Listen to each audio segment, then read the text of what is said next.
नमस्कार दोस्तों।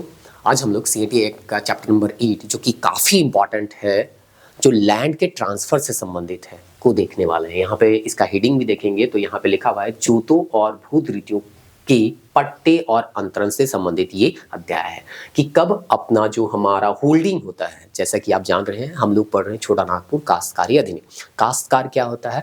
भूस्वामी से जो जमीन को लेता है रेंट में, उसको हम लोग काश्तकार कहते हैं। और काश्तकार के भी अलग अलग प्रकार होते हैं जो कि अभी तक आपको बता दिया गया है। तो कोई भी जमीन को अगर हम होल्ड करके रखे हैं तो उसको हम कब लीज में दे सकते हैं, कब उसको ट्रांसफर कर सकते हैं, जिसको आसान भाषा में हम कहते हैं कि हम जमीन को कब बेच सकते हैं। एसटी अपना जमीन को किसको बेच सकता है, एससी अपना जमीन को किसको बेच सकता है, ओबीसी अपना जमीन को किसको बेच सकता है या लीज में दे सकता है। यही सब चीज जो है यहाँ पे बताया गया है। काफी इंपॉर्टेंट चैप्टर है। यहाँ पे सेक्शन 44 से लेके 51 तक आपको देखने को मिलेगा, जिसमें 46 जो सेक्शन है वो काफी लंबा चौड़ा है और यही स्पेशली बताता है कि आप जमीन जो है वो किसको दे सकते हैं। अगर लीज में रख रहे हैं तो कितने साल तक लीज में रख सकते हैं, अगर मॉर्गेज में रख रहे हैं तो कितने साल तक आप मॉर्गेज में रख सकते हैं। सरकार किसके जमीन को अधिग्रहित कर सकती है, एसटी के जमीन को अधिग्रहित कर सकती है कि नहीं, एससी के जमीन को अधिग्रहित कर सकती है कि नहीं, ये सब सारा चीज जो है या कब अधिग्रहित कर सकते हैं, ये सब सारा चीज जो है आज यहाँ पे देखने को मिलेगा। तो सीएनटी एक्ट का हम कह सकते हैं सबसे इंपॉर्टेंट चैप्टर है चैप्टर 8, जिसमें जमीन के खरीद बिक्री लीज मॉर्गेज के बारे में क्या किया गया है, दिया गया है। आप हमेशा एक चीज दिमाग में रखिएगा कि हम लोग पढ़ रहे हैं छोटा नागपुर काश्तकारी अधिनियम। काश्तकारी मतलब होता है आप भूस्वामी से जमीन को लिए हुए हैं, होल्ड किए हुए हैं और उसको क्या कर रहे हैं, अधिभोग कर रहे हैं। उस जमीन का आप यूज कर रहे हैं, उसके बदले आप सरकार को या जो भूस्वामी होता है उसको क्या करते हैं, रेंट पे करते हैं। यहाँ जो भी कुछ आप लोगों को बताया जा रहा है, बार बार हम कह रहे हैं, पीपीटी हो चाहे डिटेल नोट्स हो या रिवीजन के लिए माइंड मैप हो, या इस टॉपिक को अगर आपको जांचना है कि कितना समझ में आया कि नहीं समझ में नहीं आया, इससे रिलेटेड अगर प्रैक्टिस क्वेश्चन देखना हो या पीवाईक्यू देखना हो, सब चीज आपको ऐप में मिल जाएगा। ऐप में जाके आप सारा चीज देख सकते हैं। तो चलिए चैप्टर 8 का जो सबसे पहला सेक्शन है उसको हम लोग यहाँ पे समझते हैं। तो पहला 2 सेक्शन जो है 44 और 45 वो पट्टे से संबंधित है। और पट्टा क्या होता है ये चीज आपको हम जब सीएनटी एक्ट कैसे बना उसका जो भूमिका बता रहे थे, डेवलपमेंट बता रहे थे, उस समय बता चुके थे। और वहां पे हम बोले भी थे कि सीएनटी एक्ट में बहुत सारे ऐसे शब्द आपको पढ़ने को मिलेंगे जो ऑलरेडी पहले आ चुके हैं, या सीएनटी एक्ट का जो प्रभाव है या यहाँ जो भी कुछ आपको देखने को मिलेगा वो कहीं ना कहीं पिछले जो भी घटनाक्रम घटे हैं उसका ही प्रभाव जो है यहाँ देखने को मिलेगा। तो पट्टा जो होता है वो क्या होता है अभी आपको हम बताएंगे भी, और उम्मीद करते हैं अगर शुरू से वीडियो देख रहे होंगे तो आपको पता चल भी गया होगा कि पट्टा क्या होता है। तो बोला जाता है रैयत। रैयत हम किसको कहते हैं, तो जो भूस्वामी से जमीन को होल्ड करता है, लेता है रेंट में और उसमें सामान्यतः खेती करता है। मान के चलिए ये व्यक्ति जो है वो भूस्वामी से क्या करता है, एक जमीन को यहाँ पे लेता है और उस जमीन में खेती करता है, तो वो उस जमीन का क्या हो गया, रैयत हो गया। तो ये जो रैयत है वो क्या का हकदार होगा, पट्टे का हकदार होगा। यहाँ पे कहता है रैयत अपने भूस्वामी से एक पट्टा प्राप्त करने का हकदार होगा। यदि इसका भूस्वामी ये है तो ये जो रैयत है इस भूस्वामी से एक क्या करेगा, पट्टा प्राप्त करेगा। पट्टा एक प्रकार का क्या हो गया, कागज हो गया, डॉक्यूमेंट हो गया, एग्रीमेंट हम कह सकते हैं। तो एक प्रकार का ये क्या हो गया, डॉक्यूमेंट हो गया। अब इस डॉक्यूमेंट में क्या रहता है, तो इस डॉक्यूमेंट में हर एक चीज रहता है जो जमीन से संबंधित है, ताकि रैयत के बीच और भूस्वामी के बीच किसी तरह का कोई विवाद ना हो, लड़ाई झगड़ा ना हो। क्योंकि वहां स्पष्ट सारी चीज लिखे हुए होते हैं, जैसे कि भूमि का परिमाण लिखा हुआ रहता है कि आखिर उसमें कितना भूमि है, 50 डिसमिल में है, 1 एकड़ है, 1.5 एकड़ है, 5 एकड़ है, कितना जमीन है वो लिखा हुआ रहता है। उसका चौहद्दी लिखा हुआ रहता है कि उसके अगल बगल में किसके किसके जमीन है, ताकि जमीन को लेके किसी तरह का भूस्वामी और रैयत में विवाद ना हो। दूसरा है द्विवार्षिक लगान की रकम। आखिर अगर आप जमीन को होल्ड करके रखे हैं, आप लैंडलॉर्ड से जमीन लिए हुए हैं, तो उस जमीन का रेंट तो पे कीजिएगा। तो कितना रेंट दीजिएगा वो रहता है। वे किस्त जिसमें लगान दिया जाने वाला है, अगर आप ईएमआई जैसे किस्त देते हैं ना ईएमआई, तो ईएमआई में या किस्त में पैसा दे रहे हैं तो वो किस्त भी बताया जाएगा कि आप कितना कितना किस्त देने वाला है। पहला किस्त कितना दीजिएगा, दूसरा किस्त कितना दीजिएगा, पूरा लगान जो है वो कितने किस्तों में आप कंप्लीट कीजिएगा, हर एक चीज जो है इस पट्टे में लिखा हुआ रहता है। उपज का अनुपात, यदि आप जो है उपज का कुछ हिस्सा लगान के रूप में दे रहे हैं भूस्वामी का, तो वो कितना रेशियो में दे रहे हैं वो चीज आपको पता होना चाहिए। उसका परिमाण, अगर मात्रा में 10 केजी 5 केजी कुछ देना है तो वो परिधान का समय और रीति, कब आप उसको दीजिएगा और किस तरीके से दीजिएगा, हर एक चीज जो है पट्टा में लिखा होता है। तो अगर पट्टा का इतिहास आप थोड़ा बहुत याद कर पा रहे होंगे तो हम बताए थे 1793 का एक्ट, जो कि लॉर्ड कॉर्नवालिस के द्वारा लाया गया था, अस्थायी बंदोबस्ती व्यवस्था, और उसी के तहत आगे चल के पट्टा बनाने का या पट्टा रैयत को पाने का हक क्या किया गया, पहली बार दिया गया, जिसमें यही सब सारा चीज जो है थोड़ा बहुत रहता था। और इसके लिए एक अधिकारी भी बनाया गया, पटवारी, जो ठीक से काम नहीं करता है और उसको देख रेख करने के लिए कानूनगो बनाया गया। तो लेकिन कानूनगो को भी पैसा कहाँ से मिलता था, जमींदार से, और ट्रांसफर वगैरह जो होता था वो अंग्रेज करते थे। तो कानूनगो भी जो पद बनाया गया वो सफल नहीं हो पाता। तो ये सब चीज जो है आपको पहले हिस्ट्री में बताया जा चुका है। अब यहाँ पे हम उसी का थोड़ा बहुत क्या कर रहे हैं, यूज कर रहे हैं। तो आपको उम्मीद करते हैं ये जो सेक्शन है 44 याद हो गया होगा। केवल एक लाइन में याद रख लिए, क्योंकि सवाल पूछा जा सकता है रैयत को पट्टा पाने का अधिकार किस सेक्शन के तहत दिया गया है। सेक्शन 44 जो कि चैप्टर 8 के अधीन आता है और सबसे पहला सेक्शन आता है ना। अब हम लोग चलते हैं सेक्शन 45 जो कि चैप्टर 8 का दूसरा सेक्शन है। तो अगर लैंडलॉर्ड जो है जमीन दे रहा है और रैयत को एक पट्टा पाने का अधिकार है, तो लैंडलॉर्ड भी तो कुछ रिसीविंग रखेगा ना, अपने पास कुछ प्रूफ रखेगा कि हाँ लगान इतना देना है, कितना किस्त में देना है, कैसे वो देगा, उसका एक क्या करेगा, रिसीविंग रखेगा। तो वही चीज जो है वो आपको 45 में बताया गया है कि भूस्वामी को रिसीविंग पाने का अधिकार है, जो कि यहाँ पे चैप्टर 8 का दूसरा सेक्शन है। 44 जो है 44 बोलता है कि रैयत जो है वो पट्टा पाएगा, 45 बोलता है भूस्वामी का प्रतिलेख वचनबद्ध के लिए हकदार होना। तो इस तरह से यहाँ पे अगर कोई भूस्वामी है तो उसको क्या होगा, एक रिसीविंग मिलेगा।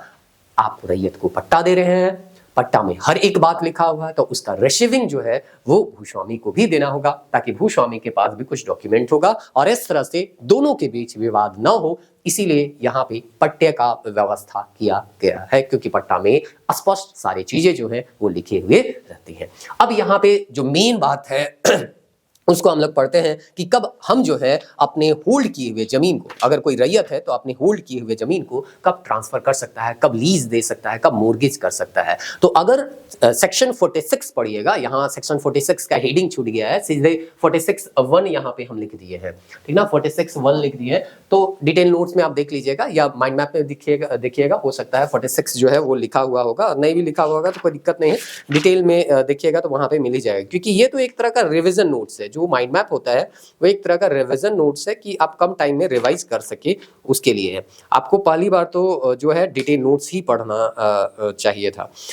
तो चलिए 46 जो है इसमें हम लोग देखते हैं कि 46 जो है वो लिखा हुआ है, 46 जो है हेडिंग लिखा हुआ है रैयतों द्वारा अपने अधिकार के अंतरण पर प्रतिबंध, और इससे क्वेश्चन भी है। तो माइंड मैप में लिखा हुआ है, स्लाइड में छूट गया है। चलिए तो हम बता रहे हैं रैयत द्वारा, यहाँ पे लिखा हुआ है, देखिए यहाँ पे लिखा हुआ है रैयत द्वारा अपने अधिकार के अंतरण पर प्रतिबंध, कि रैयत जो है वो अपने अधिकार को अंतरित नहीं कर सकता है, ट्रांसफर नहीं कर सकता है, रेस्ट्रिक्शन है। ये 46 है। तो क्या आप अपना जमीन को किसी और को कभी नहीं दे सकते हैं? ऐसा तो नहीं होता है, हम लोग अपना जमीन को लीज में भी दे देते हैं, बेच भी दे देते हैं। तो इस तरह से यहाँ पे सबसे पहला जो है वो ये कह देगा 46 कि हम अपना जमीन को लीज में या ट्रांसफर नहीं कर सकते हैं, इसके लिए रिस्ट्रिक्शन लगाया हुआ है। लेकिन फिर परंतु अपवाद उपवाद करके ये बताएगा कि कैसे आप अपने जमीन को ट्रांसफर कर सकते हैं। तो चलिए 46 में ये काफी लंबा चौड़ा ये सेक्शन है, कह सकते हैं इस चैप्टर का सबसे बड़ा सेक्शन जो है यही है। ये खत्म मतलब चैप्टर खत्म, ठीक ना। तो 46(1) जो है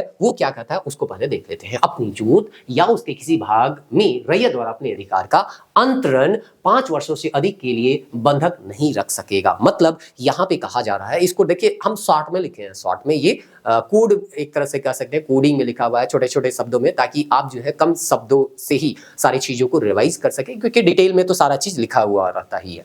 तो यहाँ पे बोला जा रहा है कि 5 वर्ष से अगर हमको अधिक में किसी को अधिक समय के लिए किसी को मोर्गेज देना है अपने जमीन को, जो हम होल्ड करके रखे हैं, रैयत के बारे में बोल रहा है ना, कि रैयत जो है अपना जमीन को ट्रांसफर नहीं कर सकता है। कब नहीं कर सकता है? यदि आप 6 साल के लिए किसी को मोर्गेज दे रहे हैं तो आप नहीं कर सकते हैं, 7 साल के लिए कर रहे हैं या लीज दे रहे हैं तो आप जो है ट्रांसफर नहीं कर सकते हैं।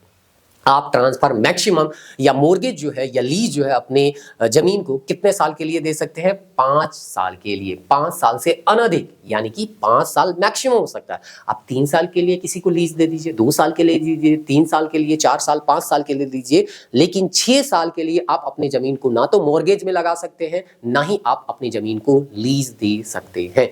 तो इस तरह से ये सेक्शन 46 का सबसे पहला पॉइंट है 46(1). तो याद रखिएगा यहाँ पे। लेकिन वही बात है कि फिर परंतु बोलता है, फिर क्या बोलेगा? परंतु। और परंतु बोल के इसमें अपवाद होगा, क्योंकि यहाँ पे परंतु क्यों बोलेगा? क्योंकि आप कभी कभी 5 साल से ज्यादा समय के लिए अपने जमीन को लीज में दे सकते हैं या मॉर्गेज में दे सकते हैं। तो अगर भुगत बंधक के तरह किसी के तहत अगर आप किसी को अपना जमीन जो है या अपना होल्डिंग जो है किसी को दे रहे हैं, तो आप 7 साल के लिए भी दे सकते हैं। मतलब 5 साल से यहाँ पे अधिक हो गया। तो सामान्यतः सिंपल अगर मॉर्गेज या लीज में दे रहे हैं तो 5 साल। अगर भुगत बंधक की तरह अगर किसी को अपना जमीन क्या कर रहे हैं, किसी को दे रहे हैं, ट्रांसफर कर रहे हैं, तब आप उसको 7 साल तक के लिए दे सकते हैं अपनी होल्डिंग को, अपने जोत को। समझ में आ रहा है? सिंपल अगर मॉर्गेज रहता तो 5 साल के लिए, भुगत बंधक की तरह अगर अपने जमीन को ट्रांसफर कर रहे हैं तो 7 साल के लिए आप दे सकते हैं। अब ये सब कहाँ आपको बताया गया? तो चैप्टर 1 के सेक्शन 3 में परिभाषित किया गया है। जब अपना टीनेंट जो होता है, टीनेंट होता है जब अपना टीनेंसी जो है किसी और को ट्रांसफर कर देता है और वहां का जो इंटरेस्ट है वो सारा ट्रांसफर कर देता है, तो उसको हम लोग भुगत बंध मॉर्गेज की तरह उसको क्या कहते हैं, जानते हैं। ये सब परिभाषा आपको ऑलरेडी बताया गया है सेक्शन 3 के। तो 7 वर्षों से अनधिक किसी भी कालावधि के लिए आप क्या कर सकते हैं, इसको दे सकते हैं। 2 साल, 3 साल, 4 साल, 5 साल, 6 साल, 7 साल तक दे सकते हैं। और सिंपल मॉर्गेज और लीज का बात होगा तो मैक्सिमम 5 साल तक लिए। ये सबसे क्वेश्चन बहुत ज्यादा बनाया जाता है, आप प्रीवियस ईयर देखिएगा तो पता भी चलेगा, और हम यहाँ पे बीच बीच में बता भी रहे हैं। दूसरा, कभी कभी आप जमीन जो है 15 साल के लिए भी दे देते हैं। मतलब पहला बात तो बोला कि भाई 5 साल से ज्यादा नहीं देना है। दूसरा कंडीशन दिया कि परंतु बोल के, वहां पे डिटेल नोट्स आप पढ़िएगा ना, 11 रुपया खर्च कीजिएगा तो हर एक चीज आपको पता चल जाएगा। तो दूसरा में क्या बोलता है, परंतु शब्द जोड़ा, बोला कि भाई 5 साल से तुम ज्यादा के लिए भी दे सकता है, 7 साल के लिए भी दे सकता है, लेकिन कैसा? भुगत बंधक के रूप में तुमको देना पड़ेगा। अब यहाँ पे और एक कंडीशन बोल रहा है कि हम 15 साल के लिए भी अपनी जमीन को क्या कर सकते हैं, दे सकते हैं भुगत बंधक की तरह, लीज में हम उसको दे सकते हैं, लेकिन वो जो कंपनी होना चाहिए या समिति होना चाहिए वो रजिस्ट्रीकृत होना चाहिए। अब रजिस्ट्रीकृत यहाँ पे तो हम लिख दिए हैं, लेकिन कभी अगर पूछेगा तो याद रखिएगा डिटेल नोट्स में ही लिखा हुआ है, बिहार और उड़ीसा सहकारी समिति अधिनियम 1935 के तहत रजिस्ट्रीकृत होना चाहिए।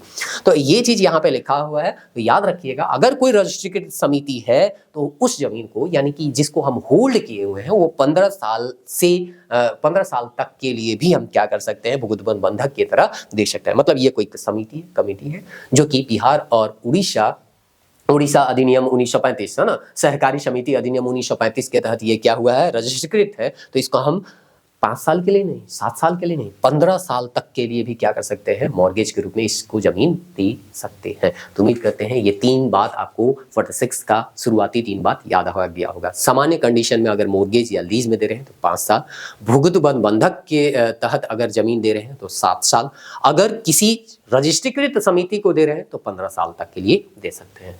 समझ में आ गया होगा? नहीं समझ में आ गया है तो इसको फिर से एक बार रिवाइंड कीजिए, पीछे जाइए और इसको समझने का प्रयास कीजिए। अब चलिए हम लोग जानते हैं कि हम जो है अपना जमीन को, ये तो मॉर्गेज वाला था, कुछ समय के लिए आप दे, पूरी तरह से आप कब ट्रांसफर कर सकते हैं, वो चीज आपको अगला पॉइंट में क्या किया गया है, बताया गया है। सेक्शन 46 ही अभी हम लोग पढ़ रहे हैं। तो सेक्शन 46(1) में फिर क यहाँ पे जोड़ा गया। अभी हम बोले ना कि ये सबसे लंबा है, 46 खत्म, मतलब समझिए कि चैप्टर 8 खत्म। तो क जो है वो क्या बोलता है, 46(1) का क क्या बोलता है या ए क्या बोलता है, एसटी अपने थाना क्षेत्र के दूसरे एसटी को डीसी के आदेश से ही अपना होल्डिंग को या जमीन को क्या कर सकता है, ट्रांसफर कर सकता है। यही बात हम लोग सुनते आते हैं ना कि एसटी का जमीन एसटी लेगा, एससी का जमीन एससी लेगा, ओबीसी का जमीन ओबीसी लेगा, जनरल का जमीन कोई भी ले सकता है। ये बात आप सुने होंगे। तो यही चीज जो है वो लिखा हुआ है चैप्टर 8 के 46(1)(a) में। और ये जो है सवाल पूछा जा सकता है, अभी इससे सवाल बनाया भी गया है जो कि अभी हम आपको बताएंगे। तो याद रखिएगा एसटी अपने थाना क्षेत्र में ही, जो थाना क्षेत्र है ना उसी में ही करना है। जैसे कि यहाँ पे एक थाना क्षेत्र है, तो एक थाना क्षेत्र है तो यहाँ कोई एसटी है तो इस दूसरे एसटी को ये ट्रांसफर कर सकता है, दूसरे थाना के इस एसटी को। ये जो एसटी है, भले यहाँ पे भी ये एसटी है, यहाँ पे भी एसटी है, लेकिन ये दूसरे थाना का क्षेत्र वाला जमीन को नहीं ले सकता है या जमीन ट्रांसफर नहीं कर सकता है। मतलब दोनों एसटी जो है सेम थाना क्षेत्र का होना चाहिए, और ये भी किसके आदेश से होगा? डीसी। तो यही ना था जमीन का इनका जो खरीद फरोख्त हो रहा था या जमीन जो छीना जा रहा था उसको रोकने के लिए अधिनियम लाया गया था। बोला गया कि ठीक है भाई, तुम अपना जमीन को ट्रांसफर करो, आवश्यकता होता है तो ट्रांसफर हम करते हैं, लेकिन जमीन का ट्रांसफर तुम करोगे तो उसी व्यक्ति को ट्रांसफर करो या उसी व्यक्ति को तुमको देना है अपना जमीन जो तुम्हारे ही थाना क्षेत्र के दूसरे एसटी कैटेगरी का आता है। तुम्हारा ही थाना क्षेत्र का होना चाहिए और एसटी कैटेगरी का ही होना चाहिए। यही बात जो है एससी में भी लागू होता है, लेकिन थोड़ा सा यहाँ पे परिवर्तन होता है। थोड़ा सा क्या परिवर्तन होता है? एससी अपने जिला क्षेत्र में, यहाँ पे बोला गया है जिला क्षेत्र में दूसरे एससी को डीसी के आदेश से क्या करेगा? देगा। तो एससी कैटेगरी वाला भी केवल एससी को ही क्या कर सकता है? जमीन ट्रांसफर कर सकता है, लेकिन यहाँ थाना क्षेत्र की बाध्यता नहीं है, यहाँ पे जिला क्षेत्र की बाध्यता है कि आप अगर रांची जिला से संबंधित है तो रांची जिला के किसी दूसरे एससी को अपनी जमीन को ट्रांसफर कर सकते हैं। उम्मीद करते हैं समझ में आ रहा होगा। यदि आप जो है इस थाना क्षेत्र के हैं तो एसटी है, तो आप इसी थाना क्षेत्र के दूसरे एसटी को ट्रांसफर कर सकते हैं। अगर आप एससी हैं तो इस पूरे जिले का यानी रांची जिले का किसी भी एससी को अपनी जमीन को ट्रांसफर कर सकते हैं। अगर ओबीसी का बात आएगा तो ओबीसी अपने जिला क्षेत्र के दूसरे ओबीसी को डीसी के आदेश से क्या कर सकता है? ट्रांसफर कर सकता है। मतलब हमेशा डीसी का आदेश जो है वो होना जरूरी है। अगर आप एससी और ओबीसी है तो अपने जिला में किसी भी दूसरे एससी या ओबीसी को जमीन ट्रांसफर कर सकते हैं। यदि आप एसटी है तो अपने थाना क्षेत्र के दूसरे एसटी को अपने जमीन ट्रांसफर कर सकते हैं। इसके सिवाय अगर दूसरा कुछ हुआ तो आपका जो ट्रांसफर किया गया जमीन है वो इनलीगल माना जाएगा। तो यही चीज जो है सबसे इंपॉर्टेंट है चैप्टर 8 का। तो जोत या अंतरण का कर सकेगा, यहाँ पे बोला ना कि शुरुआत तो हेडिंग बनाया है 46 की, जोत का अंतरण नहीं कर सकेगा, लेकिन अपवाद कर करके यहाँ पे बताते जा रहा है कि कब कब हम अपने होल्डिंग को क्या कर सकते हैं? ट्रांसफर कर सकते हैं। बार बार हम होल्डिंग वर्ड का यूज कर रहे हैं और आपको समझना है, आप भले बोल देते हैं ये जमीन मेरा है, लेकिन वो जमीन आपका नहीं है, आप रेंट दे रहे हैं, आप काश्तकार के रूप में है। जमीन का मालिक जो है वो सरकार है। वर्तमान समय में अगर देखिए तो जमीन का मालिक सरकार है। आप रसीद कटवाते हैं ना तो रेंट देते हैं, तो रेंट अगर दे रहे हैं तो जमीन आपका नहीं है, सीधा सा मतलब है। और अगर आप अपना जमीन का ट्रांसफर कर रहे हैं तो कब कर सकते हैं? ये चीज यहां पे बताया गया। एसटी अपने थाना क्षेत्र के दूसरे एसटी को और एससी और ओबीसी अपने जिला क्षेत्र के दूसरे एससी या ओबीसी को। अब चलिए यहाँ पे हम लोग देखते हैं क्या एसटी एससी केवल इसी कंडीशन में अपना जमीन को दे सकता है या कोई दूसरा भी कंडीशन है जिसमें वो अपनी जमीन को ट्रांसफर कर सकते हैं? तो हाँ, दूसरा कंडीशन है जिसमें वो अपनी जमीन को ट्रांसफर कर सकते हैं। सरकार, देखिए अगर ऐसा रहेगा तो सरकार को कुछ भी काम करना होगा तो उसको तो जमीन ही मिलेगा। अगर एसटी केवल अपने थाना क्षेत्र के एसटी को ही देगा तो जमीन सरकार को अगर चाहिए होगा कुछ भी डेवलपमेंट के लिए तो सरकार कहां से जमीन पैदा करेगी? सरकार का तो हर एक जमीन नहीं है, कभी कभी ऐसा जमीन का भी आवश्यकता होता है जो सरकार की जमीन नहीं है, तो सरकार उसको एक्वायर करती है, एक्विजिशन करती है और उसको बदले कुछ पैसा उसको दे देती है। तो कब जमीन जो है वो सरकार ले सकती है वो चीज देखिए। एसटी एससी ओबीसी जो है वो 46(1) ग के अनुसार क्या कहता है? रजिस्ट्रीकृत समिति या बैंक या केंद्र या राज्य सरकार या केंद्र और राज्य सरकार दोनों का 51% पूंजी वाले बैंक और कंपनी और निगम को भी क्या कर सकती है? जमीन दे सकती है। तो कहने का मतलब है एसटी को बोला गया तुम भाई अपने थाना क्षेत्र में एसटी को ही जमीन ट्रांसफर कर सकता है। एससी और ओबीसी को बोला कि तुम दूसरे एससी और ओबीसी को दे सकते हो, लेकिन थाना क्षेत्र में ही क्या होना चाहिए, सॉरी जिला क्षेत्र में होना चाहिए। लेकिन अपवाद करके यहाँ पे बोला गया कि एसटी है भाई, लेकिन फिर भी तुम किसी को क्या कर सकता है? जमीन ट्रांसफर कर सकता है। किसको? केंद्र सरकार को कर सकता है। अब राज्य केंद्र सरकार है भाई तो उसको ट्रांसफर कर दो। राज्य सरकार को भी आप अपना जमीन एसटी होते हुए क्या कर सकते हैं? ट्रांसफर कर सकते हैं। अथवा केंद्र और राज्य सरकार अगर दोनों का कुछ हिस्सा है जिसमें 51% पूंजी लगा हुआ ना चाहिए, मतलब मेजोरिटी जो है वो सरकार का होना चाहिए। पूंजी वाले कोई भी बैंक को आप क्या कर सकते हैं? दे सकते हैं, कंपनी को दे सकते हैं, या कोई निगम है उसको आप क्या कर सकते हैं? दे सकते हैं। तो आप एसटी है, एससी है, ओबीसी है, तो भी इन लोगों को बैंक, कंपनी और निगम को क्या कर सकते हैं? जमीन ट्रांसफर कर सकते हैं। लेकिन एक शर्त है, ये बैंक जो होना चाहिए वो केंद्र सरकार का या राज्य सरकार का होना चाहिए, और केंद्र और राज्य सरकार का दोनों का भी सम्मिलित रूप से हो सकता है। बस यहाँ पे मेजोरिटी 51% होना चाहिए, यानी कि यहाँ पे सरकार का हिस्सा जो है वो कितना परसेंट होना चाहिए? 51%, यानी सरकार यहाँ पे मेजोरिटी रखती है। तो इस तरह से यहाँ पे आपको इस सेक्शन का जो पहला बिंदु है वो समझ में आ रहा होगा कि एसटी को ट्रांसफर कर सकता है अपने थाना क्षेत्र में, SC और OBC अपने ही SC या OBC के दूसरे जो है लोग हैं उनको ट्रांसफर कर सकता है, लेकिन जिला क्षेत्र दिया गया है। ST, SC और OBC अपने होल्डिंग को ट्रांसफर कर सकते हैं बैंक को, कंपनी को, निगम को, लेकिन ये बैंक, कंपनी और निगम जो है वो या तो केंद्र सरकार का होना चाहिए या तो राज्य सरकार का होना चाहिए, या केंद्र और राज्य सरकार दोनों का सम्मिलित रूप से हो सकता है, लेकिन उसमें पूंजी जो है, मेजोरिटी जो है वो किसका होना चाहिए, कितना होना चाहिए, 51%। तो इस तरह से इस कंपनी को या बैंक को भी ST, SC और OBC लोग अपना जमीन को दे सकते हैं, ट्रांसफर कर सकते हैं। तो ये चीज आप याद रखिएगा।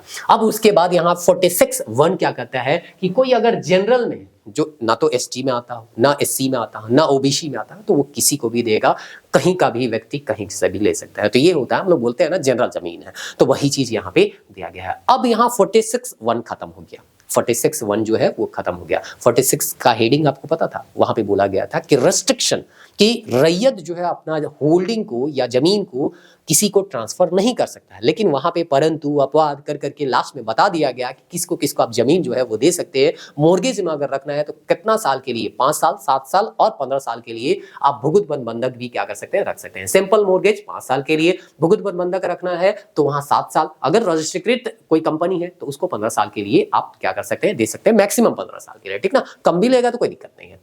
अब 46(2) क्या बोलता है, अगर हम लोग सेक्शन 1 अभी जो 46(1) हम लोग यहाँ पे पढ़े उसके अधीन रैयत द्वारा किया गया जो भी अंतरण है तो भूस्वामी के लिए बाध्य होगा। अब देखिए यहाँ पे हम है रैयत, हम आपको जमीन दे दिए, हम आपको जमीन दे दिए, भूस्वामी है कौन, सरकार है, तो हम आपको जमीन दे दिए ना, तो भूस्वामी को ये मानना होगा या इसके लिए वो बाध्य होगा कि हम आपको जमीन दे दिए। वहां भूस्वामी ये नहीं कहेगा कि हम आपको जमीन नहीं दे सकते, वहां पे भूस्वामी का कोई मतलब नहीं रह जाएगा, क्योंकि सरकार है ना, हम किसी को भी बेचे, या ST है दूसरे ST को दे दिए, कोई दिक्कत नहीं। लीगली अगर हम दिए हैं तो क्या ही दिक्कत होगा, तो लीगली अगर देंगे तो सरकार को या भूस्वामी को किसी तरह का कोई परेशानी नहीं होगा, उसके लिए वो बाध्य होगा। अगर A व्यक्ति B को दे देता है और वो सेक्शन 1 में जो भी बात है उसको क्या करता है, लागू करते हुए देता है, तो यहाँ पे भूस्वामी क्या होगा, बाध्य होगा। बाइंडिंग ऑन द लैंडलॉर्ड, तो समझ में आया, अगर हम ST हैं, आप भी ST है, हमारे ही थाना क्षेत्र से आप अगर संबंधित है तो हम अपना जमीन आपको क्या कर देंगे, ट्रांसफर कर देंगे, और ये ट्रांसफर जो है लैंडलॉर्ड के लिए बाध्य होगा, मानना पड़ेगा उसको, ठीक ना। ये सेक्शन 2 में क्या किया गया, सब सेक्शन 2 में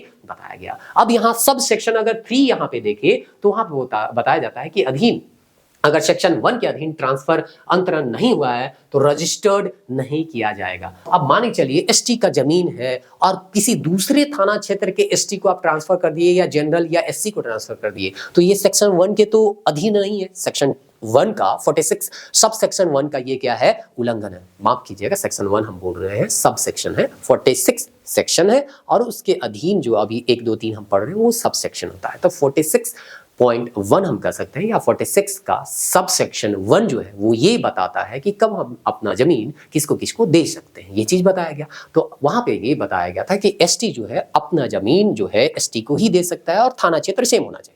तो अगर कोई ST अपना जमीन किसी दूसरे ST को देता है लेकिन वो थाना क्षेत्र सेम नहीं होता है, तो वो जो है सब सेक्शन 1 का क्या कर रहा है, उल्लंघन कर रहा है, और उल्लंघन कर रहा है तो ये रजिस्टर्ड नहीं किया जाएगा। या हम ST और जनरल को किसी को जमीन दे दिए तो ये भी रजिस्टर्ड नहीं किया जाएगा। न्यायालय भी इसको सही नहीं ठहरा सकते, मतलब कोर्ट भी हम जाके ये नहीं कर सकते हैं कि भाई हम पैसा दिए, ये किए, वो किए हैं, चाहे जो भी बात हो। अगर आप ST हैं और हम जनरल हैं और आपसे हम जमीन ले लिए तो रजिस्टर्ड नहीं होगा।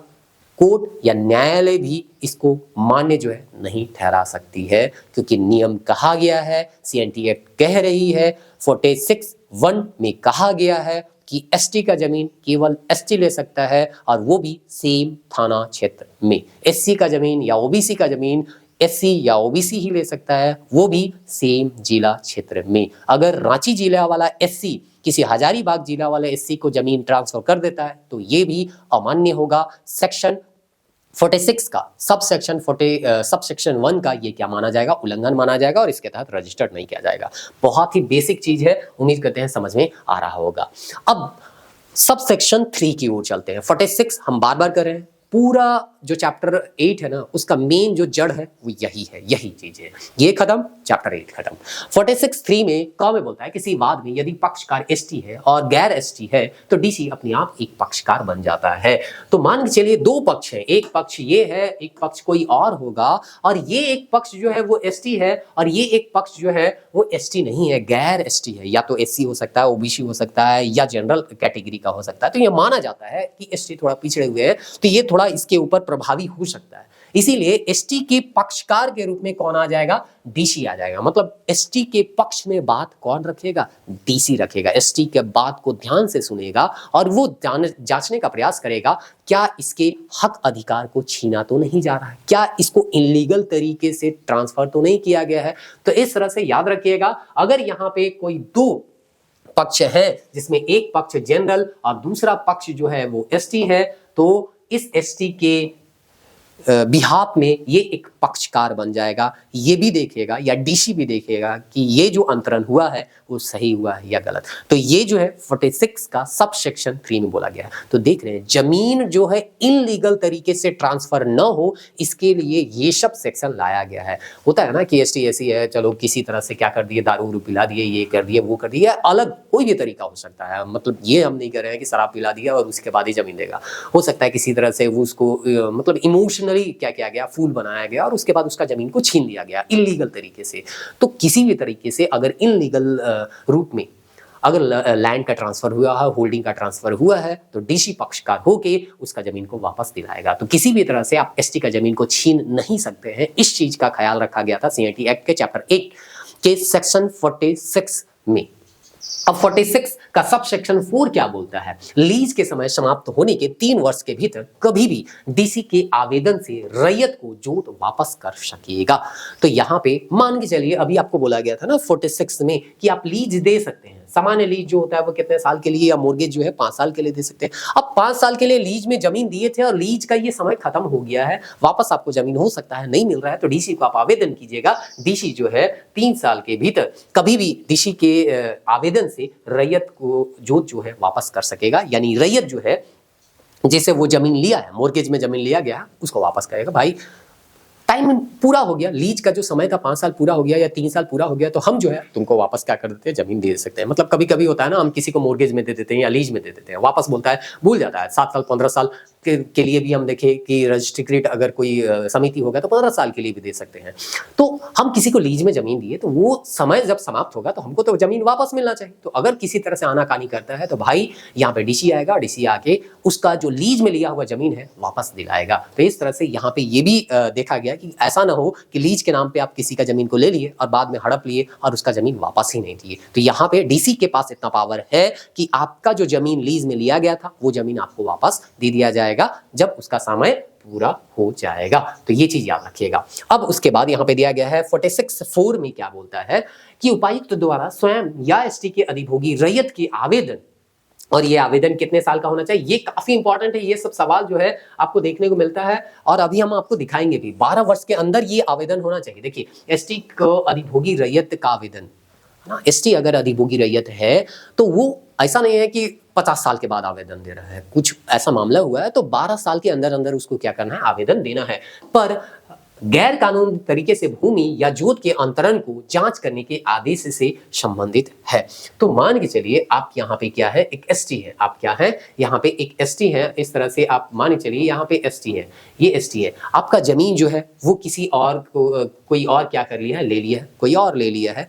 अब मानिए चलिए यहाँ पे आप इस जमीन को वापस लेना चाहते हैं तो आप क्या कीजिएगा, डीसी के पास जाइएगा। किसके पास जाइएगा, डीसी के पास जाइएगा। अब डीसी के पास जाइएगा तो ये बोला गया है कितने साल के अंदर आपको जाना है डीसी के पास, तो 12 साल के अंदर जाना है। ऐसा ना हो कि आप 50 साल 60 साल तब तक भूला गए, बोलेगा कहाँ था रे भाई अभी तक। तो आपके जमीन को अगर इनलीगल तरीके से किसी भी तरीके से लिया गया है तो आप 12 साल के अंदर अंदर डीसी को आप क्या कर सकते हैं, आवेदन दे सकते हैं। और आवेदन देने के बाद वो देखेगा कि ये जो जमीन है वो सही तरीके से या 46 सब सेक्शन 1 के तहत जो है इसका ट्रांसफर हुआ है या उसका उल्लंघन किया गया है। उल्लंघन किया गया होगा तो बोलेगा कि भाई यहाँ पे हम जो है जमीन जिसका था उसको वापस दे दिया जाए, और उल्लंघन अगर नहीं होगा तो फिर जो है वो आपको जमीन जो है वो नहीं मिलेगा। है ना, उल्लंघन नहीं होगा तो जमीन कैसे मिलेगा। चलिए ठीक है ना, हम वापस एक मिनट टेक्स्ट। चलिए, तो इस तरह से अगर गैर कानूनी तरीके से अगर आपका जमीन लिया गया है और आप 12 साल के अंदर अंदर आवेदन करते हैं तो डीसी जो है आपके जमीन को वापस दिलाएगी। ये चीज यहाँ पे बताया गया है। अब यहाँ पे हम लोग 46(4) ख में जाते हैं। लैंड का ट्रांसफर से उपयुक्त धाराओं का उल्लंघन नहीं हुआ है तो उपायुक्त आवेदन को रद्द कर देगा। सीधा सा मतलब है, अगर रद्द मतलब उल्लंघन हुआ ही नहीं तो हम आपका जमीन क्यों देंगे। अगर कोई एसटी जो है, एसटी को ही जमीन दिया गया है और उसी थाना क्षेत्र के अधीन दिया गया है, सारा पैसा वैसा सारा चीज सही चीज से हुआ है, लीगली हुआ है, तो हम उसका जमीन को क्यों हुआ, फिर आवेदन को क्या कर दिया जाएगा, रद्द। और अगर गलती से पाया जाएगा कि उल्लंघन हुआ है ना, सेक्शन 46 का सब सेक्शन 1 के तहत लैंड का ट्रांसफर नहीं हुआ है तो डीसी उसका जमीन को वापस दिलाएगा। तो उपायुक्त आवेदन करने वाले भूमि को क्या कर देगा, दे देगा। कि हम आवेदन किए हैं और बोले कि हमारा जमीन इलीगल तरीके से ले लिया गया है, 12 साल के अंदर हम डीसी को आवेदन देते हैं, डीसी हमारा जमीन क्या कर देगा, अगर देखेगा कि ये इलीगल तरीके से ट्रांसफर किया गया है तो हमारा जमीन वापस दे देगा। तो इस तरह से ये चीज जो है आप ध्यान में रखिएगा, 12 साल वाला। अब परंतु यहां फिर से आ जाता है, हम आपको जमीन दिए, हम आपको क्या किए, जमीन दिए।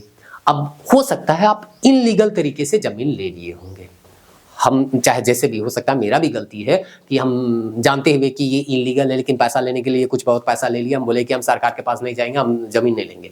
लेकिन उस समय हम तो ये बोले, बाद में तो हमारे पास है अधिकार कि आप अगर एसटी नहीं है तो हम अपना जमीन को वापस मांग सकते हैं। तो इनलीगल तरीके से अगर आप जमीन लिए हैं तो यहाँ पे हो सकता है आप ये भरोसा रखे होंगे कि सामने वाला जो है वो सरकार के पास नहीं जाएगा और अपना भूमि वापस नहीं लेगा। तो इस भरोसे से आप क्या बना दिए, वहां भवन बनाना शुरू कर दिए, घर बनाना क्या कर दिए, शुरू कर दिए। लेकिन मेरा मन बदल गया और हम कह रहे हैं 5 साल 7 साल के बाद, भैया हमारा जमीन वापस दे दो, हम जो तुम 2-4 लाख रुपया दिया था ना वापस दे देते हैं। ये मन बदलने वाला, क्योंकि ये तो लीगली था नहीं, आप एसटी थे नहीं, हम एसटी थे और हम अपना जमीन आपको दे दिए इनलीगल तरीके। बस यही मुंहजबानी हो गया कि भाई हमारा जमीन ले लो, 2 लाख रुपया दे दो, हम सरकार के पास अपना जमीन मांगने के लिए नहीं जाएंगे। लेकिन मेरा 5 साल के बाद मन बदल गया और आपसे जमीन मांगने के लिए वापस डीसी के पास हम चले गए। लेकिन पता चल रहा है इस दौरान आप तो वहां पे घर बनाना शुरू कर दिए या घर बना भी लिए, तब क्या होगा, जिसके पास शोध है यानी अंतरिति, यानी कि हम आपको अपना खेत जो है वो दे दिए थे, अपना जमीन दे दिए थे, तो और उसमें भवन या संरचना का निर्माण हो जाता है, तब क्या होगा। अभी तो बोला गया ना कि जमीन वापस करा देगा, लेकिन हम अगर इस जमीन पे घर बना दिए तब क्या होगा, तो डीसी अंतरिति को 6 माह, मतलब आपको 6 माह का टाइम देगा कि भैया अपना घर को तुम ढाओ करो या जो भी काम करना है करो, यहां से हटो, क्योंकि ये इनलीगल है। और इनलीगल है तो ठीक है, तुम घर बना लिया तो हम तुमसे थोड़ा सा क्या कहते हैं सहानुभूति रखते हैं, लेकिन हम तुमको 6 महीना का समय दे रहे हैं। ऐसा नहीं है कि आज यहाँ आवेदन हुआ आज ही बोलेंगे घर ढहा देंगे डोजर लगा के या कुछ भी लगा के, ठीक ना। तो ऐसा नहीं है, 6 माह का आपको समय दिया जाएगा। यदि आप आवेदन देते हैं, आप इस जमीन को लिए हुए हैं, ठीक है, आप मान रहे हैं कि हमसे गलती हो गया है, हमको नहीं लेना चाहिए था, इसके बातों में आके हम ले लिए और इसको 2 लाख पैसा दे दिए, अब ये बोल रहा है कि हमको और पैसा दो, नहीं तो 2 लाख लो और मेरा जमीन वापस दे दो, तो आप फंस गए एक तरह से। तो आप बोलिएगा कि आवेदन कर रहे हैं, हमको 2 साल का समय दे दीजिए, हम कहीं दूसरे जगह अपना घर या भवन या जो भी संरचना है उसको ट्रांसफर कर लेंगे, उतना समय का हमको समय दीजिए। तो आपको मैक्सिमम 2 साल का समय दिया जाएगा और 2 साल के अंदर अंदर अगर उस घर को आप नहीं हटाइएगा तो इस घर को ढहा दिया जाएगा। इस अवधि में संरचना नहीं हटाने पर डीसी ऐसे भवन या संरचना को हटवा सकेगा। तो यही न्यूज आप लोगों को देखने को मिलता था ना रांची में कि ये एसटी जमीन था, इसको हटाने, तो लीगली उसको नोटिस आना चाहिए था 6 महीना का। अगर वो जमीन जिसके पास है अगर वो आवेदन करता डीसी को तो उसको 2 साल का समय मिलना चाहिए था। तो ये चीज हुआ नहीं हुआ ये तो ज्यादा जानकारी नहीं है, लेकिन अगर घर ढहाया गया और नियमतः ढहाया गया है तो जो वहां पे घर बना के रह रहे थे उनको जानकारी होना चाहिए था, है ना। क्योंकि यहाँ पे बताया गया है कि डीसी अगर उसको हटाएगा, ठीक है इनलीगल तरीके से आप जमीन लिए लेकिन वहां घर बनाए हैं, तो आपको एट ए टाइम तुरंत ऐसा नहीं होगा कि आज ही के आज ही हटा दीजिए, आपको 6 महीना का टाइम देंगे, तो 6 महीना में हटा लीजिए। अगर आप कह रहे हैं कि हमको ज़्यादा समय दो तो मैक्सिमम आपको हम 2 साल तक दे सकते हैं, लेकिन 2 साल के अंदर अंदर नहीं हटाइएगा तो ये भवन क्या कर दिया जाएगा, ढहा दिया जाएगा, जेसीबी लगाएगा, जेसीबी से हट ढहा दिया जाएगा। तो ये है यहाँ पे 46 का प्रावधान। 46C में चलते हैं। इस धारा में और धारा 47 में ST SC OBC भारतीय संविधान के अनुसार होगी। अब लगभग खत्म हो गया है 46। यहाँ पे बोला गया है कि ST आप किसको मानिएगा, SC किसको मानिएगा, OBC किसको मानिएगा। तो संविधान में जो ST है या SC है या OBC है उसी को हम क्या करेंगे, ST SC या OBC मान के चलेंगे। तो इस तरह से यहाँ पे 46C जो है 6 जो है यहाँ पे बताता है। अब यहाँ पे एक क्वेश्चन है जो कि आया हुआ है। तो यहाँ पे बोलता है छोटा नागपुर जो है काश्तकारी अधिनियम 1908 की धारा खाली स्थान के तहत अनुसूचित जनजाति, पिछड़ा वर्ग, अनुसूचित जाति भूमि का हस्तांतरण प्रतिबंध प्रदान की गई है। तो यही है ना, ये सीधे सीधे हेडिंग से पूछा गया था। 46 है, कितना आसान है। 46 में इतना लंबा चौड़ा डिटेल में हम पढ़े, एक सिंपल सा क्वेश्चन यहाँ पे क्या किया गया, पूछा गया। तो इस तरह से यहाँ पे है 46 के तहत बेदखली के समय यहाँ पे क्या होना चाहिए, 12 वर्ष है, जिसके तहत इस अवधि के समाप्ति के बाद प्रतिकूल कब्जे में रही भूमि का हस्तांतरण परिपूर्ण होगा। तो यहाँ पे 12 वर्ष है। 12 वर्ष के अंदर अगर इनलीगल तरीके से आप किए हैं तो जो है 12 वर्ष के अंदर आप क्या कर सकते हैं, आवेदन कर सकते हैं और वापस जमीन को ले सकते हैं। तो यहाँ पे जो 4 ऑप्शन दिया गया है उनमें से सबसे बेस्ट ऑप्शन है 12 साल ही, और जो पढ़ के समझ में आता है वो 12 साल ही है और आंसर भी 12 साल देता है ना। तो चलिए 12 साल हम लोग उसको याद करके चलते हैं। न्यायालय के आदेश के अधीन रैयती अधिकार के विक्रय पर प्रतिबंध। किसी न्यायालय द्वारा किसी रैयत के जोत के विक्रय के लिए आदेश पारित नहीं किया जाएगा, ये 47 कहता है। तो बोल रहा है किसी न्यायालय द्वारा, कोई भी न्यायालय ऐसा नहीं होगा जो किसी रैयत के जोत के विक्रय के लिए आदेश पारित नहीं करे। मतलब ऐसा नहीं होगा कि हम बेचना नहीं चाहते और न्यायालय कह देगा कि हमारा जमीन को तुम क्या कर दो, बेच दो, ये मेरा जमीन है, ये क्या है, मेरा जमीन है। अब कोई यहाँ पे कोर्ट में जाके ऐसा आदेश पारित नहीं करवा सकता है कि हम जमीन बेचना भी नहीं चाह रहे हैं और बेचने के लिए हमको क्या आ गया, आदेश आ गया जबरदस्ती। मतलब हम ST हैं, अब कोई जबरदस्ती वहां पे आदेश निकलवा दिया कि तुमको तो आप जमीन बेचना होगा, और न्यायालय भी क्या कर दिया, आदेश निकाल दिया। किसी भी तरह से कोई भी पक्ष आया, ऐसा पक्ष आया कि न्यायालय को लगा कि हाँ इसका जमीन को बेचना चाहिए और हमको मर्जी नहीं है बेचने का, तो न्यायालय कभी भी मेरे खिलाफ जाके ये नहीं कह सकेगा कि हम जमीन को बेच दें, चाहे हम ST है, SC है, OBC है, कुछ भी है ना। हमारे जमीन को बेचने का अधिकार जो है वो केवल और केवल मेरे पास है। न्यायालय ऐसा कोई भी आदेश पारित नहीं करेगी। वही चीज दिया गया है, किसी न्यायालय द्वारा किसी भी रैयत के जोत, किसी भी रैयत चाहे ST SC OBC या जनरल के जोत द्वारा विक्रय के लिए आदेश पारित नहीं किया जाएगा। मेरा होल्डिंग किया हुआ जमीन है, हमको जब मर्जी करेगा हम किसी को ट्रांसफर करेंगे, बेचेंगे, मेरे मर्जी के बिना यहाँ पे हम अपने जमीन को कैसे ट्रांसफर करेंगे। ऐसे तो जिसके पास थोड़ा सा पहुंच होगा, कानूनी समझ होगा, वो आदेश निकलवा देगा और बोलेगा कि तुमको अपना जमीन तो बेचना पड़ेगा, ट्रांसफर करना पड़ेगा, पैसा लेके करो या ऐसे करो। तो इस तरह से यहाँ पे ये प्रतिबंध लगाया गया है न्यायालय पे 47 में। लेकिन फिर यहाँ पे भी अपवाद होगा। अगर आप किसी का जमीन को होल्ड करके रखें और लगान देना और लगान नहीं दीजिएगा तो भैया कहेगा ना कि लगान दो, नहीं तो जमीन को क्या करेंगे, ट्रांसफर करेंगे। नहीं तो ऐसा हो सकता है ना कि आप रेंट में, किसी का ये घर है, रेंट में हम रह रहे हैं, अब यहाँ पे हम बोल दिया गया है कि रेंट से निकालने का या इस घर से निकालने का जो है वो समानता अधिकार नहीं है, लेकिन हम रेंटे नहीं देंगे, इसका मतलब तो फिर भूस्वामी तो हमको हटाएगा ना भाई, बिना रेंट का थोड़ी रखेगा, क्योंकि जमीन का मालिक थोड़ी है हम तो काश्तकार है, रैयत है जो दूसरे के जमीन को लेके क्या है रहे। तो परंतु करके यहाँ पे दिया गया है कि अगर ये रैयत जो है वो लगान बकाया होने पर किसी सक्षम न्यायालय के डिक्री से जोत विक्रय किया जा सकता है। अगर लगान नहीं दिया है तो न्यायालय से ये जो लैंडलॉर्ड है वो जाएगा, डिक्री या आदेश पारित करवाएगा, बोलेगा कि जमीन को भिजवा दो, या किसी दूसरे रैयत को हम ये जमीन को क्या कर रहे हैं, देंगे, जो कि लगातार हमको लगान प्रदान करेगा। तो सीधा सा मतलब है, अगर हम ये रूम में रह रहे हैं, रेंट नहीं देंगे, रेंट जब तक देंगे लैंडलॉर्ड हमको नहीं हटाएगा, लेकिन जिस दिन रेंट देना बंद कर देंगे हम ये जाएगा न्यायालय के पास और न्यायालय को बोलेगा कि भैया ये रेंट नहीं दे रहा है, इसको यहाँ से हटाओ। तो न्यायालय आदेश पारित करेगा और हमको यहाँ से हटाएगा, दूसरे काश्तकार या रैयत को यहाँ पे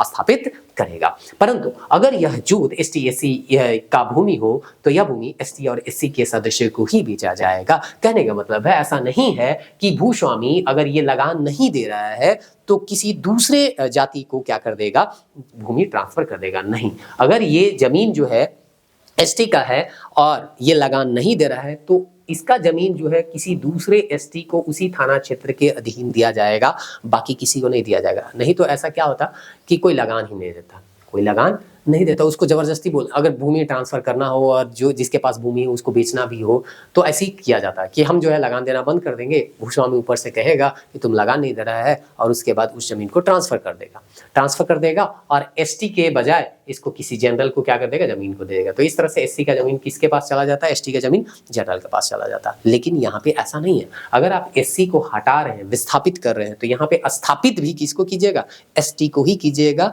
और उसी थाना क्षेत्र के एसटी को कीजिएगा। यानी कि 46 के सब सेक्शन 1 में जो बोला गया है वो नियम यहाँ पे लागू होना चाहिए। हाँ, ये चीज आपको दिमाग में रखना है। तो याद रखिएगा, यहाँ पे 47 बोलता है कि न्यायालय किसी के भी जमीन को या होल्डिंग को बेचने का अधिकार नहीं दे सकता है या आदेश नहीं पारित कर सकता है। लेकिन हाँ, परंतु करके दिया गया है, ऐसा आदेश पारित होगा कब, जब आप अपना लगान चुकता नहीं कीजिएगा तब। लेकिन आप अगर एसटी है तो आपका जमीन एसटी को ही दिया जाएगा, एससी है तो एससी को ही दिया जाएगा, ओबीसी है तो ओबीसी को ही दिया जाएगा, ऐसा भी यहाँ पे बोल दिया गया है। तो चलिए, ये 47 था। अब भूइंहरी भूतरीति के अंतरण पर प्रतिबंध, restriction on the transfer of Bhuinhari tenure. आपको टेन्योर मतलब बताया गया था कि भूइंहरी सामान्यतः क्या होता है, जमीन के मालिक जैसे ही ये माने जाते हैं।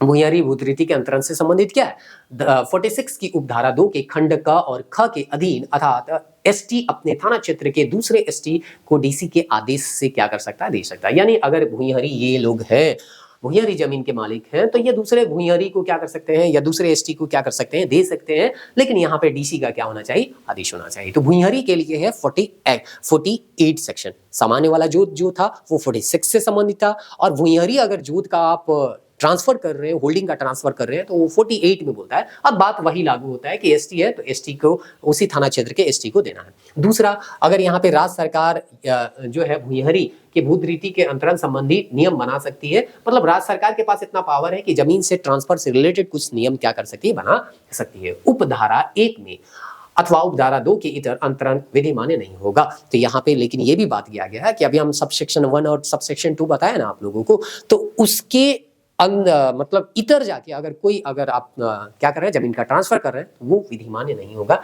ये चीज यहाँ पे आपको क्लियर कर दिया गया है। अब 48(4) क्या कहता है, उपधारा 1 अथवा उपधारा 2 का उल्लंघन होता है। मतलब अभी सेक्शन बोला गया ना कि 1 और 2 का अगर उल्लंघन होता है, यहाँ पे जो 1 और 2 यहाँ पे बताएगा ना, ये 2 है और ये क्या है, 1 है। अगर इस बात का मतलब एसटी अपने थाना क्षेत्र के दूसरे भूइंहरी एसटी को ही क्या करेगा, देगा। तो इस तरह से यहाँ पे बोला गया है कि सेक्शन 1 और सब सेक्शन 1 और सब सेक्शन 2 का अगर उल्लंघन हो रहा है तो डीसी स्वपरिणासी ऐसे सदस्य के आवेदन पर अंतरित जिसे जमीन अंतरित किया गया हो को बेदखल कर सकता है। मतलब अगर हम 48 का सब सेक्शन 1 और सब सेक्शन 2 के अधीन जमीन नहीं लिए हैं तो हमको यहाँ से हटाया जा सकता है। मतलब इसका उल्लंघन करके हम किसी का जमीन पे कब्जा कर लिए हैं तो हमको उस जमीन से क्या किया जाएगा, हटाया जाएगा। किसके द्वारा, डीसी के द्वारा। ये 48(6) क्या, भूइंहरी भूतरीति को पट्टे के द्वारा अंतरित करे पट्टेदार उसमें अधिभोगाधिकार अर्जित नहीं करेगा। तो यहाँ पे बोला है कि अगर आप ट्रांसफर कर रहे हैं तो पट्टे के अनुसार ही आपको क्या करना है, पट्टा दे के ट्रांसफर करना है। और दूसरा चीज, एक बहुत ही इंपॉर्टेंट चीज लिखा हुआ है कि जो पट्टा में उस जमीन को ले रहा होगा, पट्टा उसको मिल जाएगा और जमीन ले रहा होगा तो उसको अधिभोग का अधिकार वहां पे नहीं मिलेगा, ऐसा यहाँ पे दिया गया। भूइंहरी भूतरीति को पट्टे द्वारा अंतरित करे पट्टेदार उसमें अधिभोगाधिकार अर्जित नहीं करेगा। तो जो पट्टेदार है उसमें ऑक्यूपेंसी राइट जो है उसको नहीं मिलेगा। ये 48(6) कहता है। भूइंहरी भूतरीति के विक्रय पर प्रतिबंध।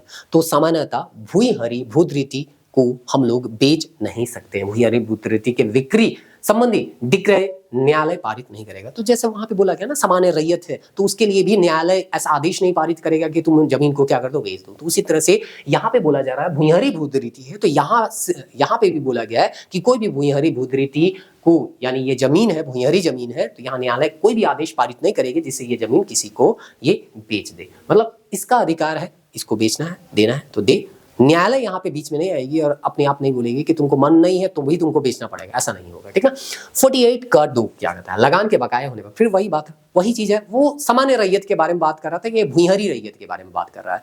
तो यहाँ पे वही चीज है कि अगर आप लगान नहीं दीजिएगा तो भाई वो तो ट्रांसफर होगा ही होगा। भूमि की उपज की कुर्गी या विक्रय द्वारा, मतलब भूमि का उपज का जो कुर्गी या विक्रय है, मतलब भूमि में जो उपज है उसका आप क्या कर लिए, कब्जा कर लिए, और उसके बाद लगान को क्या कर देते हैं, आप ले लेते हैं। दूसरा, मूवेबल प्रॉपर्टी जो इधर उधर जा सकता है, उस प्रॉपर्टी को आप क्या कर सकते हैं, बेच के। मतलब जमीन नहीं ले सकते, ये चीज भी यहाँ पे ध्यान दीजिएगा। भूइंहरी वाला का जमीन आप नहीं ले सकते हैं। जो उपज है या तो उसका आप क्या कर लीजिए, बेच दीजिए, कुर्गी कर लीजिए, कब्जे में कर लीजिए और अपना पैसा निकाल लीजिए, या जो मूवेबल चीज है उसको आप बेच सकते हैं, उसका जमीन को नहीं बेच सकते हैं। ये चीज दोनों में डिफरेंस आपको देखने को मिल रहा होगा। चलिए अब हम लोग चलते हैं 49 की ओर। अब लगभग खत्म ही हो गया, 50 और 51 है तो वो बहुत ज्यादा इंपॉर्टेंट नहीं है। 51 का जो है फिर इंपॉर्टेंट हो जाएगा। कतिपय प्रयोजनों के लिए अधिभोग जोत या भूइंहरी भूत रीति का क्या है अंतरण। अब यहाँ पे बोलता है कि वही बात हम बोले ना कि सरकार कब कब जमीन ले सकती है। तो आप अधिभोगी रैयत हैं या भूइंहरी रैयत हैं तो भी आप अपनी जमीन को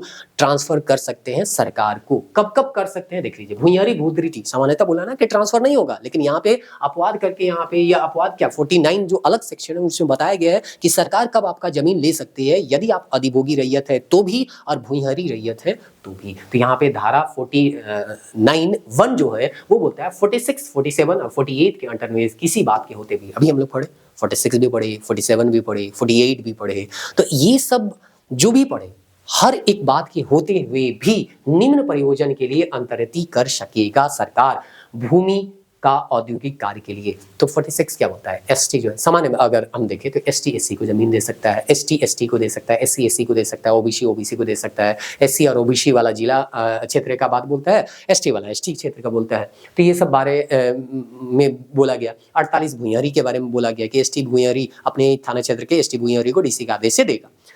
तो ये तो नियम था 46, 48 में। अब 49 के बोलता है कि अगर सरकार एसटी नहीं भी है और वहां पे औद्योगिक खनन के लिए या उद्योग के लिए भूमि लेना चाहती है तो किसी को दे सकती है। मतलब वो एसटी जो उद्योग लग रहा हो थोड़ी है कि एसटी ही होगा, वो तो कोई दूसरा कैटेगरी का होगा, कोई दूसरे शहर से आया होगा, तो भी हम अपना जमीन उसको दे सकते हैं। तो भूमि का औद्योगिकरण और कार्य के लिए हम अपना जमीन को दे सकते हैं, सरकार एक्वायर कर सकती है या किसी कंपनी को जमीन दे सकती है। भूमि में अगर खनन कार्य करना हो तो भी सरकार जो है जमीन किसी को दे सकती है। कोई प्राइवेट संस्था अगर खनन कर रहा है तो भी, या कोई औद्योगिक उद्योग लगाने के लिए प्राइवेट संस्था है तो भी एसटी जो है का जमीन उस प्राइवेट संस्था को जा सकता है। सरकार नहीं ले रही है, कोई प्राइवेट कंपनी है उसको वो क्या कर रही है, दे रही है। तो कुल मिला के यहाँ पे हम लोग जानते हैं कि एसटी जो है अपना जमीन किसी दूसरे एसटी को ही दे सकता है, एससी अपना जमीन दूसरे एससी को ही दे सकता है। लेकिन कभी कभी एसटी एससी और ओबीसी अपने जमीन किसी प्राइवेट कंपनी को भी दे सकती है, लेकिन वो कंपनी जो है वो उद्योग के लिए उस जमीन को ले रहे होना चाहिए या खनन के लिए उस जमीन को एक्वायर कर रही है, तभी आप उसको दे सकते हैं। दूसरा चीज यहाँ पे 49 में ये भी बोला गया है कि भूमि का इस्तेमाल उसी प्रयोजन के लिए होगा जिसके लिए लिया गया है। मतलब ऐसा नहीं है कि हम यहाँ पे फैक्ट्री लगाने के लिए जमीन लिए और पता चला अपना बांग्ला बना लिए, ऐसा नहीं करना है। जिस काम के लिए आप जमीन लिए हैं वही काम अगर आप नहीं कीजिएगा तो फिर दिक्कत होगा। ऐसा प्रत्येक अंतरण रजिस्ट्रीकृत दस्तावेज द्वारा ही किया जाएगा। मतलब ऐसा नहीं कि मुजबानी आपको हम किसी जमीन को दे देंगे। एक दस्तावेज होगा, रजिस्ट्रीकृत दस्तावेज होगा, रजिस्टर्ड किया जाएगा कि क्यों लिया जा रहा है, क्या काम होगा, किसका किसका जमीन लिया जा रहा है, मतलब सारा चीज लिखित में होना चाहिए ताकि किसी तरह का कोई विवाद न हो।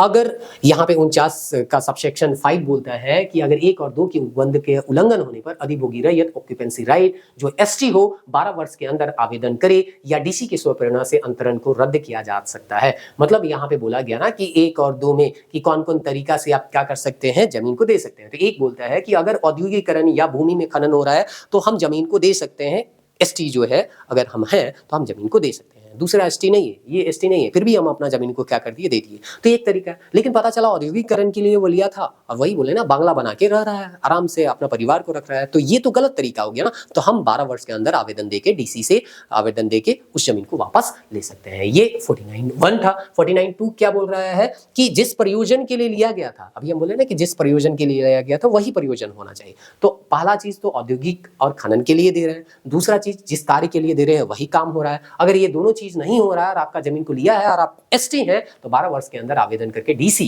जो है कि स्वप्रेरणा से अंतरण को रद्द कर सकेगा, यानी ये जो ट्रांसफर है उसको रद्द कर देगा। मतलब आप जमीन लिए थे एसटी का जमीन औद्योगिकरण के लिए, लेकिन कुछ यहां अलग ही कर रहे हैं। वहां पे जिस प्रयोजन के लिए आप लिए थे वो प्रयोजन के लिए उस जमीन का यूज नहीं कर रहे हैं, तो ये जो है आवेदन को क्या कर दिया जाएगा, रद्द कर दिया जाएगा और इस तरह से वो जमीन जो है वापस मिल जाएगा। अब यहाँ पे बोला जा रहा है कि जो है वो एक मिनट, हाँ यहाँ पे बोल रहा है कुछ प्रयोजन के लिए सर्टेन है ना जो है पर्पस के लिए भूस्वामी द्वारा भूधृति या जोत का अर्जन। मतलब यहाँ पे आपको बोला क्या जा रहा है, यहाँ देखिएगा एक मिनट, ये जो है कहाँ से चला गया ये,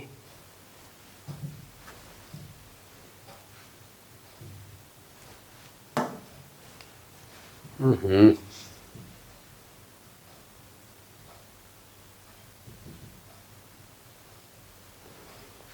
चलिए ठीक है, यहाँ लिखा नहीं रहा है, यहाँ से लिखने का प्रयास करते हैं, कहीं आता है एरो, लाइक नहीं लिखा रहा है। चलिए यहाँ पेन है ना, हाँ यहाँ से लिखा जाएगा। कतिपय प्रयोजन, कुछ सर्टन पर्पस के लिए, यहाँ पे मतलब थोड़ा सा दिख रहा होगा, चलिए छोड़िए, अभी वो चीज हट गया। सर्टन भूस्वामी अपना जमीन या भूतरीति या जोत का क्या कर सकता है, अर्जन कर सकता है। मतलब भूस्वामी अपना भूमि को वापस ले सकता है। कुछ पर्पस हो सकता है जिसके कारण भूस्वामी अपना जमीन वापस ले सकता है। मतलब सामान्यतः यहाँ पे कहा गया है कि भूस्वामी भी अपना जमीन को वापस नहीं लेगा।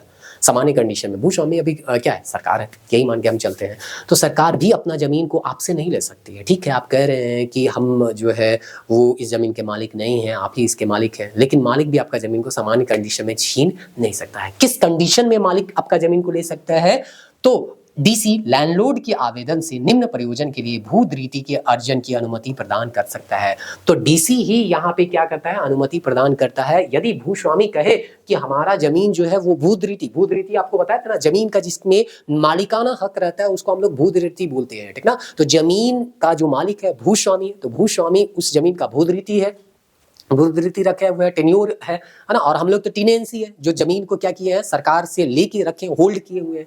तो अगर भूस्वामी अपना जमीन को लेना चाहता है तो कब ले सकता है, खैराती, धार्मिक या शैक्षणिक प्रयोजन के लिए। किसी खैराती में आपको क्या करना है, दे देना है, शिक्षा विद्यालय खोलने के लिए, कॉलेज खोलने के लिए अगर देना चाहते हैं, या धार्मिक कार्य के लिए देना चाहते हैं, शैक्षणिक कार्य के लिए देना चाहते हैं, तो भूस्वामी आपके जमीन को ले सकता है। समझ में आ रहा है, भूस्वामी आपके जमीन को ले सकता है, एक्वायर कर सकता है, वापस ले सकता है। कब, किसी शैक्षणिक कार्य के लिए, किसी धार्मिक कार्य के लिए, अगर खैरात में किसी को दे रहा है, कुछ काम के लिए दे रहा होगा तो उसके लिए। खैराती, धार्मिक या शैक्षणिक प्रयोजन के लिए वही चीज लिखा हुआ है। राज्य सरकार द्वारा खनन के प्रयोजन के लिए भी जमीन लिया जा सकता है। तो राज्य सरकार, देखिए उसका इनकम ना होता है भाई, तो अगर पता चल गया यहाँ सोना मिल गया है आपके घर के, आपका जो जमीन है जिसको बोलते हैं कि ये मेरा जमीन है, उसके घर के नीचे अगर पता चल गया कि सोना का भंडार है, आपको सरकार तुरंत हटा देगी। खनन के लिए आपकी जमीन को एक्वायर कर सकती है, चाहे आप एसटी रहे, एससी रहे, ओबीसी रहे, इससे कोई लेना देना नहीं है, क्योंकि उस भूमि का जो मालिक है वो सरकार है। और सरकार यदि चाहे तो खनन के लिए आपके जमीन से आपको हटा सकती है। तो ये चीज जो है आपको दिया गया है किसमें, सेक्शन 50 में। तो ये सीएनटी एक्ट का सेक्शन 50 है, जो बोलता है कि यदि सरकार को खनन के लिए जमीन चाहिए, आप जिस घर के में रह रहे हैं, जिस जमीन में घर बना के रह रहे हैं, अगर उसके नीचे भी खदान अगर मिल जाए, सोना का भंडार मिल जाए, तो आपको विस्थापित कर सकते। तो जिस जमीन में आप घर बना के रह रहे हैं वो जमीन के आप मालिक नहीं है, उस जमीन के आप काश्तकार हैं, या कह सकते हैं आप उस जमीन को होल्ड करके रखे हुए, रेंट में उस जमीन को रखते हैं। भूमि अर्जित के लिए बाजार मूल्य प्लस 20% अतिरिक्त, तो ये थोड़ा बहुत हो सकता है चेंज भी होता होगा। तो ऐसा नहीं है कि अगर आपको सरकार वहां से विस्थापित करेगी तो लात मार के आपको निकाल देगी। वहां विस्थापित करने के, वहां से विस्थापित करने के लिए जमीन का जो मूल्य होगा, बाजार मूल्य होगा, वो भी आपको दिया जाएगा, और प्लस 20% एक्स्ट्रा भी दिया जाएगा। ये सेक्शन 50 में दिया गया है। तो इस तरह से ये था सेक्शन 50। अब उसके बाद जो है यहाँ पे हम लोग यहाँ पे आगे देखते हैं कि क्या, एक मिनट, ये खत्म हो गया क्या, परेशान कर रहा लास्ट में। तो ये चीज है। अब नेक्स्ट जो है ये खत्म हो गया, 51 उतना कोई खास नहीं था। 51A जो है वो आपको कुछ जो है एक्स्ट्रा देखने को मिलेगा, ठीक ना। चलिए, तो इस तरह से हम बहुत लंबा चौड़ा जो था ये चैप्टर उसको बता दिए। 51, हाँ 51 जो है वो बोलता है अंतरण की सूचना के बिना भूतपूर्व स्वामी को दिए गए लगान के लिए अधिकारी भूस्वामी के हित के अंतरिति के प्रति दायी नहीं होगा, ऐसा करके यहाँ पे लिखा हुआ है। अब चैप्टर 9 है जो कि बताता है लगान के बारे में, साधारण उपबंध लगान की स्थिरता के बारे में, मतलब लगान से संबंधित यहाँ पे चैप्टर 9 है। तो देखिए चैप्टर 9 के बाद उधर जो है हम लोगों को बहुत ज़्यादा डिटेल में नहीं पढ़ना है, उससे ज़्यादा क्वेश्चन भी नहीं आता है। तो चैप्टर 9 से 19 तक एक ही वीडियो में हम लोग कंप्लीट कर देंगे। जैसे आपको बताया था ना, भारतीय संविधान में शुरुआती जो हम लोग पढ़ते हैं संघ सरकार तक, वो रेगुलर पढ़ने का प्रयास करते हैं। उसके बाद धीरे धीरे वहाँ पे क्या करने लग जाते हैं, जो इंपॉर्टेंट आर्टिकल है उसी को पढ़ते हैं। तो उसी तरह से यहाँ पे चैप्टर 8 तक लगभग जो भी इंपॉर्टेंट था सेक्शन था वो सब आपको बताएं।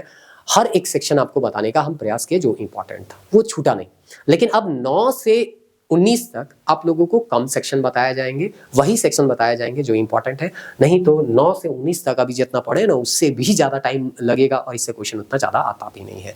तो जहाँ जहाँ से आया प्रीवियस ईयर क्वेश्चन आपको सम्मिलित कर ही दिया जाता है, पता भी चल गया, ठीक है। एक आध क्वेश्चन छूट जाता है तो उसके लिए नहीं है। हम बोले ना कि 1-2 के पीछे अगर भागिएगा तो आपका जो 8-9 क्वेश्चन है वो छूट जाएगा। तो आपको ध्यान रखना है कि जो भी 10 क्वेश्चन है इन दोनों टॉपिक से, सीएनटी एक्ट और एसपीडी एक्ट से, 10 में से कम 8 से 9 क्वेश्चन आपका बन जाना चाहिए। अब 1 या 2 क्वेश्चन अगर आपसे नहीं बनता और उसके पीछे आप भागते हैं और उसके लिए पूरा डॉक्यूमेंट पढ़ते हैं तो पता चलेगा जो चीज आपको याद होना चाहिए था वो भी आप भूल जाइएगा, और जो भूलने वाला चीज है तो ऑलरेडी आप भूलिएगा ही। तो चलिए नेक्स्ट वीडियो में हम लोग देखेंगे चैप्टर 9 से 19 तक, और इस तरह से सीएनटी एक्ट खत्म हो जाएगा। 5 क्वेश्चन यहाँ से आपका तैयार हो जाएगा। मिलते हैं नेक्स्ट वीडियो में, तब तक के लिए जय हिंद। इसके बाद हम लोग एसपीडी एक्ट पढ़ेंगे और उसके बाद जो औद्योगिक जो नीति है वो थोड़ा सा देखेंगे, विस्थापन नीति वगैरह देखेंगे, और आपदा प्रबंधन। ये 2-3 टॉपिक है जिसको हम लोग प्रयास करेंगे एग्जाम से पहले कवर कर दिया जाए, ताकि आप जो है पेपर 2 जो है उसमें बेहतर मार्क्स ले आए, पूरा फुल कॉन्फिडेंस के साथ जाएं। अगर आप देख रहे होंगे तो शुरू से हम लोग सीक्वेंस वाइज हर एक चीज को कवर करने का प्रयास कर रहे हैं, तो इससे आपको जरूर फायदा हुआ होगा अगर लगातार वीडियो देख रहे होंगे और टेस्ट वगैरह बना रहे होंगे। तो टेस्ट फिर से हम बोल रहे हैं कि आप 1-150 के बारे में मत सोचिए, आप डिटेल नोट्स भी एक्सेस करके रखिए। 11 रुपया लगेगा, माइंड मैप 21 रुपया में आपको मिल जाएगा, और टेस्ट जो है 199 रुपीज़ में मिल जाएगा। लगभग 150 आप खर्च कीजिए। आप देखिए पेपर 2 में आपका कमांड जो है कितना बेहतर होता है। मिलते हैं नेक्स्ट वीडियो में, तब तक के लिए।